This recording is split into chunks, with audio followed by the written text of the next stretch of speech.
is never good for a wedding. Until now. If it rains 1 inch or more on your wedding day, Floyd and Grieve Fine Jewelers will give you your rings for free. So pray for rain and watch News 12 and NBC 26 this weekend for the weather happening near you.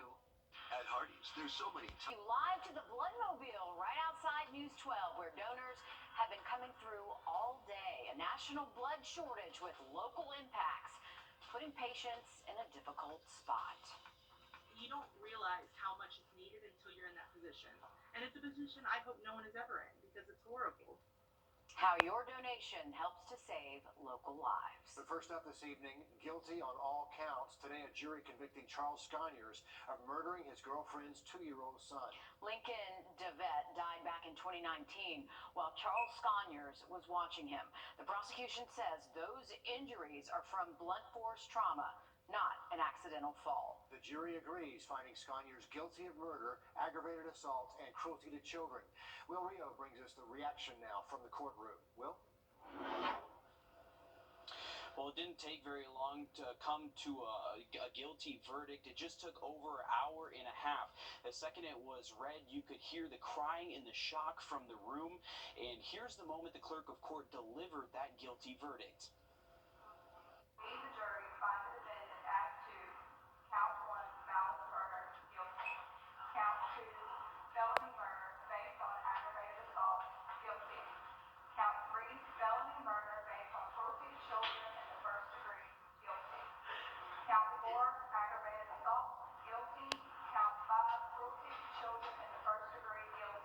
It was a feeling of disbelief as the clerk of court delivered the guilty verdict.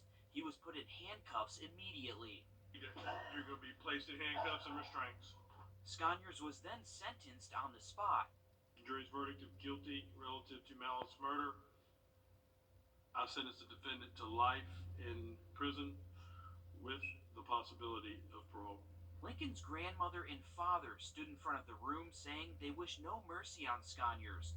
Judge Padgett gave Charles the chance to speak. I feel terrible about what happened to Lincoln, but I did not do this, and I stand to this day and say that. This is not right. This is not justice. Sconyers was escorted to the back room by deputies. During closing arguments, Assistant District Attorney Natalie Payne spoke about the defendant's character. Nobody has a record until they do for the first time. But that doesn't mean that they've never done it before. It means they've never been caught. She says this verdict means closure for one family. Lincoln deserves justice. And there is only one verdict that speaks justice, that speaks the truth. Now, the judge did sentence Sconyers after the verdict. The malice murder charge is a life sentence with the possibility of parole. Aggravated assault is 20 years, and cruelty to children is 20 years as well. All of those will run concurrent to the first murder charge. Will Rio, live in our newsroom with that. Will, thanks for that reporting this week.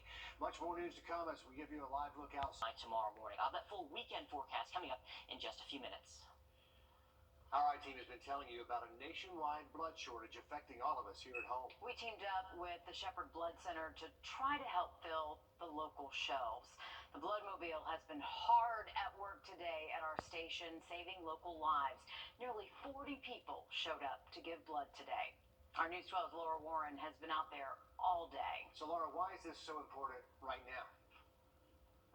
Well, so often this is something we take for granted. You assume you'll go to the hospital, you'll need blood, they'll give you blood, and you'll go about your way, but that is not always the case, unfortunately. If it's not for people like Sharice back here donating, that doesn't always happen, and that is the case right now. Blood donations are down, and a lot of that is as simple as donors still being out of their routines from the pandemic, but it has real impacts. This is 3-year-old Courtney Elliott. She's recovering from leukemia right now, and she needs blood and platelets occasionally. So Monday, her lab work showed her levels were critically low, but not low enough to meet the strict threshold they have in place right now. So all week long, she's had nosebleeds. Her bruising has gotten worse. Without those donations in stock, she had to get sicker before she could qualify to get those platelets she needed. So we spoke with a doctor at the Children's Hospital of Georgia who says it is the reality right now. Recently, our ICU has sort of just been day by day on availability of blood. I mean, they have to be stringent. They don't have extra anything to give out right now. He was like, if I had the blood, I'd give every kid in your blood. They all need it. Sometimes we have to, the miracles that we kind of take for granted, we have to balance on the availability of blood.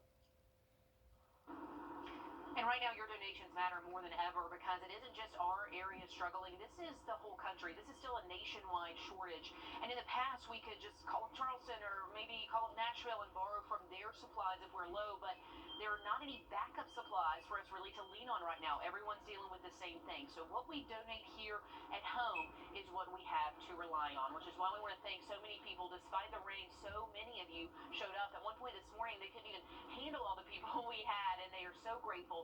And they want to make sure that if you didn't get out here today, there are tons of opportunities for you to donate. We've put a link on our website. There's a lot of other blood drives coming up. You can always go to the Shepherd Blood Center, but little people like Courtney need you right now. Such a good point, Laura, and thanks again for all your work in organizing today's event for us. If you missed the drive today, you do have plenty of opportunities, as Laura mentioned, to donate blood.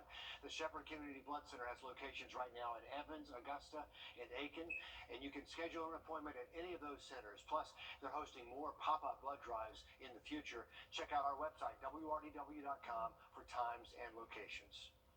We reported on Augusta's plans to demolish a public housing complex, and today we're following up on what will happen to the 235 families who currently live at the Dogwood Terrace apartments. As our Kennedy Harris reports, the city's plans for the Dogwood Terrace property mirror another public housing complex that they tore down years ago. The idea behind demolishing Dogwood is very similar to what happened here. This used to be Cherry Tree Crossing. It's an empty field now, but soon it'll be more affordable housing. After years of repair and renovations, the Housing Authority tore down Cherry Tree Crossing before 2016. And Cherry Tree got to the point where it was no longer cost effective to continue to try to renovate it. They made a plan to build new public housing, Section 8 housing, and low-income options. Phase 2 is complete. Walton Green is housing for seniors. Phase 3 is now in the works. I would say over the next 2 years, we'll be complete with all the construction out there. Now their eyes are shifting elsewhere. So that's similar to what's happening right now with Dogwood. That's the exact same thing that's going on with Dogwood. Just like with Cherry Tree, the plan is to build better housing at Dogwood Terrace. If the first public housing units of Phase 3 are completed by early next year as expected, some people living in Dogwood might get to call them home. If not, they'll move into other public housing units with vacancies. But Section 8 residents might have more difficulty finding a new home. Section 8 availability has been a challenge because of rising rent costs. Even with the voucher, rent is high. At the start of the pandemic, the Section 8 lease success rate dropped from 70% to 40%.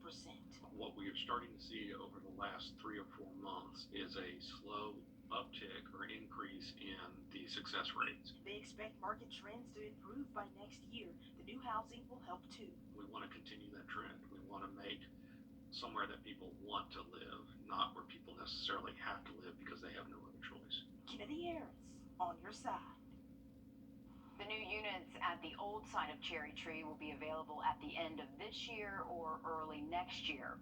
If Dogwood is demolished next summer as expected, it'll take 3 to 5 years to redevelop that area. Well, they don't look like a whole lot yet, but these featherless chicks are part of an effort to bring back an endangered species. How local groups are making that happen ahead, right here on News 12 at 6 o'clock. And as we head through the rest of this through Thursday afternoon. All right, thank you, Anthony. The red-cockaded woodpecker is a rare sight to see these days, but they do call the river region home. They've been on the endangered species list since the 1970s. Only 1% of their population, the original population, remains. As Riley Hale shows us, local efforts to change that are helping the numbers climb. 90 million acres. Longleaf pine habitat once covered 90 million acres from Virginia to Texas. Now only 4 million acres remain, and species like the red-cockaded woodpecker that call this habitat home have seen their numbers drop drastically. The Hitchcock Woods Foundation in Aiken County is trying to reverse that trend. Through using prescribed fire, selective thinning, and we have seen a great rebound of a lot of the different native wildlife species across this region. After an initial survey in 2016, they found 0 red-cockaded woodpeckers in Hitchcock Woods. Through a partnership with SCDNR, the Longleaf Alliance, and MPJ Wildlife Partners, they were able to relocate 32 birds from the Francis Marion National Forest near Charleston to Hitchcock Woods over the last 4 years. This past year, they finally reached their population goal, and there is no longer a need to relocate more birds from the coast. Our numbers are close to 45 adults that are here at a regular basis, and then every year we monitor the breeding success and increase our numbers with juveniles. This time of year can get busy. And we monitor when eggs are laid, when those chicks or when those eggs hatch, and we age them, and then come back at about day 7 to day 8 and remove them from the nest and put color bands on their legs. Banding the birds doesn't hurt them, and they are returned to the nest as soon as they're weighed and have their DNA tested. I feel like we're in a really good spot, and when we see the babies and see the bobwhite quail and all the wildlife happy and healthy, that tells us we must be doing okay.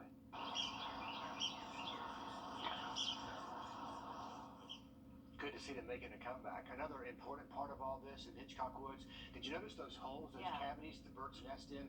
It can take in the wild a bird 6 months to several years to carve out that kind of nesting site inside of a tree. But installing pre-made cavities into living trees gives them instant access to nesting sites for years to come. This practice became popular with restoration efforts after Hurricane Hugo hit the Carolina coast back in 1989. So they're just kind of creating these move-in ready nests for them. And it seems to be working. The numbers are up. Sure That's does. a good thing. Periods can be inconvenient enough, right, ladies? Even with all the proper products. But coming up, how period poverty can make it harder, and how local med students are working to help. The Live IQ.